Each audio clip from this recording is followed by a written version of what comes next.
Hello everyone! Welcome sa 2025 Horoscope Predictions.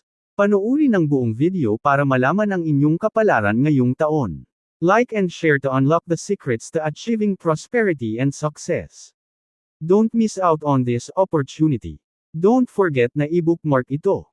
Come back at the end of the year and see how your 2025 horoscope unfolds.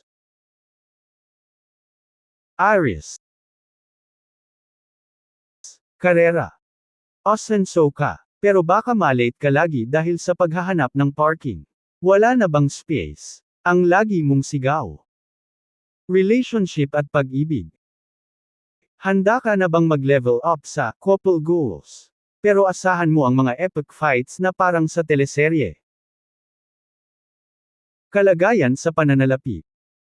Shopaholic alert. Pero huwag mag-alala, may extra rice budget ka naman.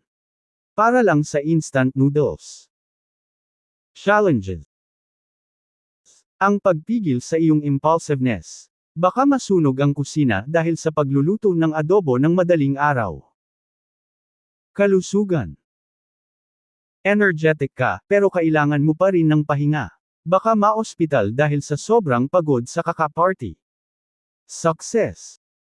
Darating yan. Basta wag kang susuko sa iyong mga pangarap. Na maging mayaman at sikat. Enerhiya at inspirasyon. High energy levels. Para kang energizer bunny na may caffeine addiction. Social life. Handa ka na ba sa maraming invitations? Party animal mode activated.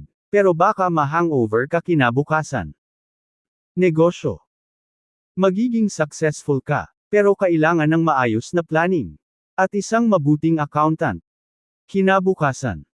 Bright and exciting. Full of adventures and unexpected misadventures. Lucky color. Pulang-pula. Para sa tapang at enerhiya. At para magmukhang kamatis kapag na-stress. Lucky number. 7. Para sa good luck. Pero baka 7 times ka ma-reject sa crush mo. Lucky charm. Isang maliit na pulang bato. Na may nakasulat na, kaya mo yan. O siya Aries. Aiming for greater success this year. Prioritize your well-being by commenting, kaya mo yan. 2025 ang taon ng kapangyarihan mo, Aries. Huwag kang matakot harapin ang mga pagsubok. Dahil kaya mong lampasan yan. Maniwala ka sa sarili mo, at makikita mong magiging totoo ang mga pangarap mo. Like, share, and follow for more astrological insights.